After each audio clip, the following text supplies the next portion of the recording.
बुद्ध भगवान एक गांव में उपदेश दे रहे थे।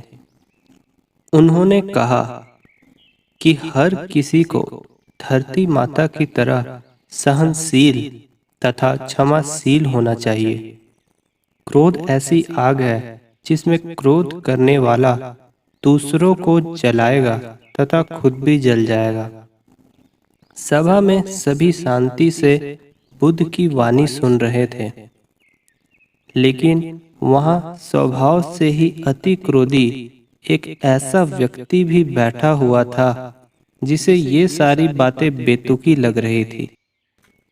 वह कुछ देर ये सब सुनता रहा, फिर अचानक ही आग बबूला होकर बोलने लगा, तुम पाखंडी हो, बड़ी बड़ी बातें करना यही तुम्हारा काम है। तुम लोगों को भ्रमित कर रहे हो।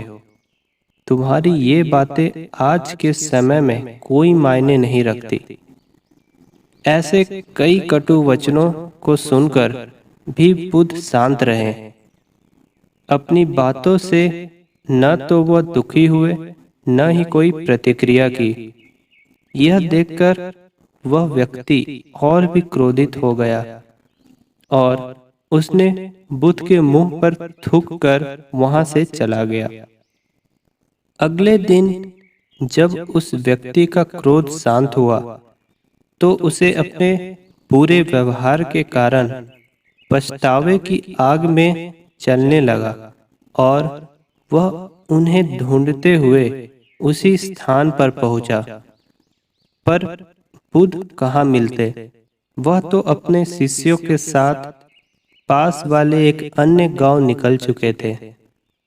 व्यक्ति ने बुद्ध के बारे में लोगों से पूछा और ढूंढते ढूंढते जहां बुद्ध प्रवचन दे रहे थे वहां पहुंच गया। उन्हें देखते ही वह उनके चरणों में गिर पड़ा और बोला, मुझे क्षमा कीजिए प्रभु। बुद्ध ने पूछा, कौन हो भाई, तुम्हें क्या हुआ है, क्यों क्षमा मांग रहे हो?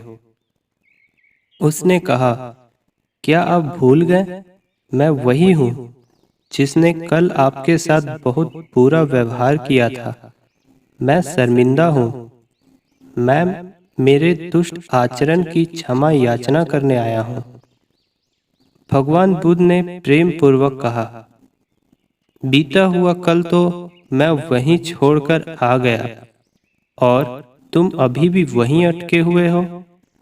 तुम्हें अपनी गलती का आभास हो गया, तुम्हें पश्चाताप कर लिया, तुम निर्मल हो चुके हो। अब तुम आज में प्रवेश करो। बुरी बातें तथा बुरी घटनाएं याद करते रहने से वर्तमान और भविष्य दोनों बिगड़ते जाते हैं। बीते हुए कल के कारण आज को मत बिगाड़ो। उस व्यक्ति का सारा बोझ उतर गया। उसने भगवान बुद्ध के चरणों में पड़कर क्रोध त्याग का तथा क्षमाशीलता का संकल्प लिया। बुद्ध ने उसके मस्तिष्क का आशीष का हाथ रखा। उस दिन से उसमें परिवर्तन आ गया और उसके जीवन में सत्य, प्रेम व करुणा की धारा बहने लगी।